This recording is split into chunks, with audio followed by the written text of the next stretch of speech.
Shivanshu recording studio बानावर विशुलगंज।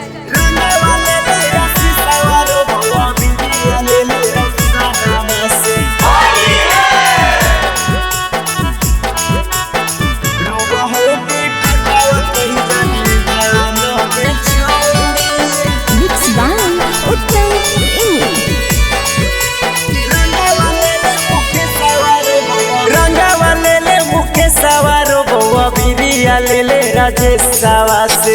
डाले खातिर रो तोरैया राजे छौरी रंगवा ले ले शीशवा रो बउआ बिरिया ले ले रौसनमा से रो बहुदी पकावा कही जाने जानो के छौरी हर साल फगुनमा में रंग होली जोवनमा से छोड़ी चली गेली ससुरार गे छौरी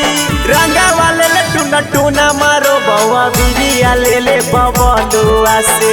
रो बहु मनीषावा कही जाने जानो गे छौरी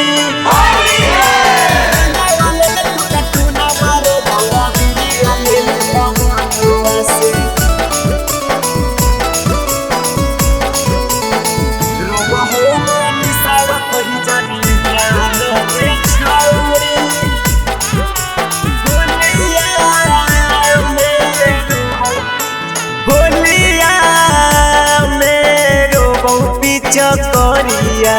कैसे छोड़ी गेलही तू हमरे गुजरिया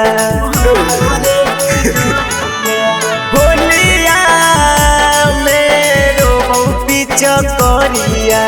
कैसे छोड़ी गेलही तू हमरे गुजरिया रंगवा ले ले नीतीशवा रो बउआ बिरिया ले ले रितेशवा से होलिया मेरो तोरैया गे छौरी रंगवा ले ले रंजना मारो बउआ बिरिया ले ले प्रिंसवा से रो बहु विकासवा कही जाने जानो गे छौरी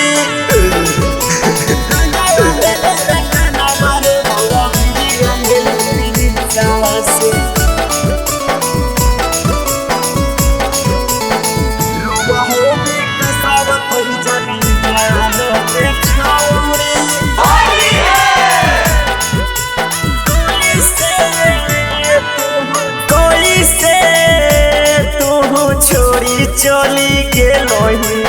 अपना लभारावा से चलियो न रंगइलही कोई से तू छोड़ी चली गेलही अपना लभारावा से चलियो न रंगइलही रंगवा ले ले मुना मारो बउआ बिरिया ले ले उत्तमा से होलिया मेरो तोरैया गे छौरी